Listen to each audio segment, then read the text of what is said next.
Hello friends, welcome back to my channel. বন্ধুরা, তোমরা সবাই কেমন আছো? আশা করছি সকলেই খুব ভালো আছো। আজকে আমি তোমাদের জন্য আবারও একটা নতুন রেসিপি নিয়ে এসেছি বন্ধুরা। আজকে দেখাবো একদম রেস্টুরেন্টের মতো সয়াবিন চিলি বাড়িতেই বানিয়ে, যেটা কিনা একদম কম উপকরণ দিয়ে আমি বানাবো আর খুবই সহজ পদ্ধতিতে বানিয়ে দেখাবো বন্ধুরা। একবার দেখলে কিন্তু যে কেউ বানাতে পারবে।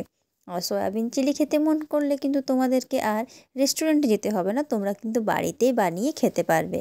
তাই বলবো ভিডিওটা আমার শেষ পর্যন্ত দেখো। আর নতুন বন্ধুদের বলবো, যারা এখনও আমার চ্যানেলটা সাবস্ক্রাইব করোনি তারা প্লিজ চ্যানেলটা একটু সাবস্ক্রাইব করে নাও বন্ধুরা, যাতে আমি কোনো ভিডিও আপলোড করতে গেলে তোমরা সব থেকে আগে দেখতে পাও। তো চলো এরপর আমরা রেসিপিটা শুরু করব। দেখো, প্রথমেই আমি নিয়েছি পেঁয়াজটা কিউব করে কেটে নিয়েছি ক্যাপসিকাম, নিয়েছি টমেটো কুচি, আর নিয়েছি রসুন কুচি আর আদা কুচি। এখানে আছে চিলি সস আর টমেটো সস। এখানে আছে ভিনিগার আর সয়া সস। এখানে আছে পেঁয়াজ কুচি আর রসুন আছে আর আদা আছে, যেটা কিনা আমি গ্রেট করে নিয়েছি।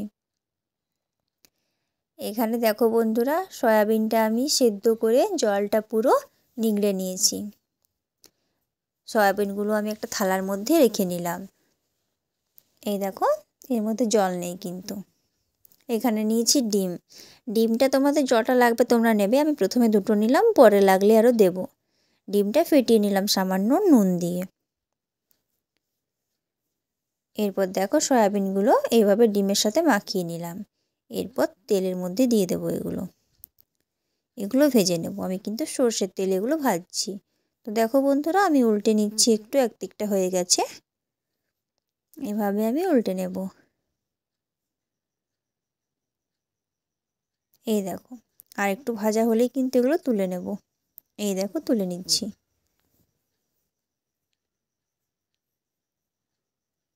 বাকি যেগুলো আছে সেগুলো কিন্তু একইভাবে আমি ভেজে নেব। এই দেখো, আমি আবারও কড়াইতে তেল নিয়েছি, ওগুলো তুলে নিয়েছি। এরপর দিয়ে দিলাম পেঁয়াজ কুচিটা হালকা লাল লাল করে ভেজে নিলাম। তারপর কিউব করা পেঁয়াজগুলো এর মধ্যে দিয়ে দিলাম ক্যাপসিকামটা। এরপর এগুলো হালকা করে ভেজে নেব। এই দেখো, এরপর যেটা আমি আদা কুচি আর রসুন কুচি রেখেছিলাম সেটাও দিয়ে দিলাম, টমেটো কুচিটাও দিয়ে দিলাম। এরপর এগুলোকে কিছুক্ষণ নাড়াচাড়া করে নেব। এই দেখো, এরপর দিয়ে দিলাম নুন।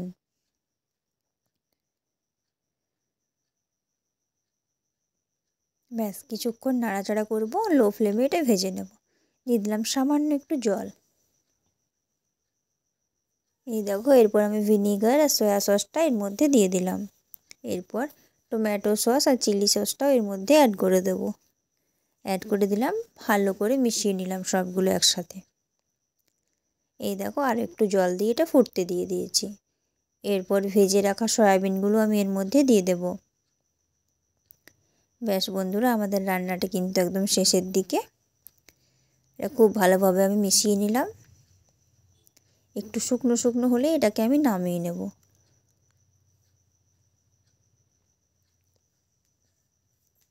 এই দেখো কতটা সুন্দর হয়ে গেছে বন্ধুরা।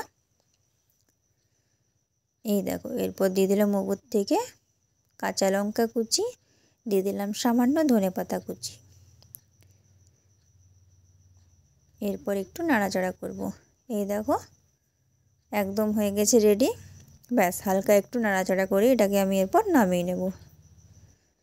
তো বন্ধুরা, এটা হয়ে গেছে। এরপর এটাকে আমি সার্ভ করে নেব। চলো, এই দেখো সার্ভ করে নিয়েছি আমি। তৈরি হয়ে গেছে বন্ধুরা আমাদের রেসিপি আজকের রেস্টুরেন্ট স্টাইলে সয়াবিন চিলি। তো বন্ধুরা, তোমরা নিশ্চয়ই রেসিপিটা শেষ পর্যন্ত দেখেছো। কেমন লাগলো রেসিপিটা জানাতে কিন্তু একদম ভুলবে না। আর যদি ভালো লাগে তাহলে কিন্তু অবশ্যই বাড়িতে একবার বানিয়ে খেয়ে দেখবে। আশা করছি সকলের খুবই ভালো লাগবে। এটা কিন্তু তোমরা রুটি পরোটা সব কিছুর সাথেই খেতে পারবে। তো অবশ্যই বাড়িতে একবার বানাও। তো বন্ধুরা, রেসিপিটা ভালো লাগলে অবশ্যই একটা লাইক দেবে। আর এইরকম ধরনের আরও নতুন নতুন রেসিপি পাওয়ার জন্য কিন্তু আমার চ্যানেলটা অবশ্যই সাবস্ক্রাইব করে রাখবে। আর পাশে থাকা বেল আইকনটা প্রেস করবে আমার ভিডিওর নোটিফিকেশান সবথেকে আগে পাওয়ার জন্য। তো তোমরা সবাই খুব ভালো থেকো বন্ধুরা, সুস্থ থেকো, আর বেশি বেশি করে তোমাদের বন্ধুদের সাথে ভিডিওগুলো শেয়ার করো। আর বন্ধুরা প্লিজ তোমরা যারা এখনও আমার চ্যানেলটা সাবস্ক্রাইব করে ওঠোনি তারা কিন্তু তাড়াতাড়ি করে সাবস্ক্রাইব করে নাও, যাতে আমি কোনো ভিডিও আপলোড করলে তোমরা কিন্তু আমার আপলোড করা ভিডিওটা সবথেকে আগে দেখতে পারো। দেখা হবে আবার নতুন কোনো ভিডিও নিয়ে।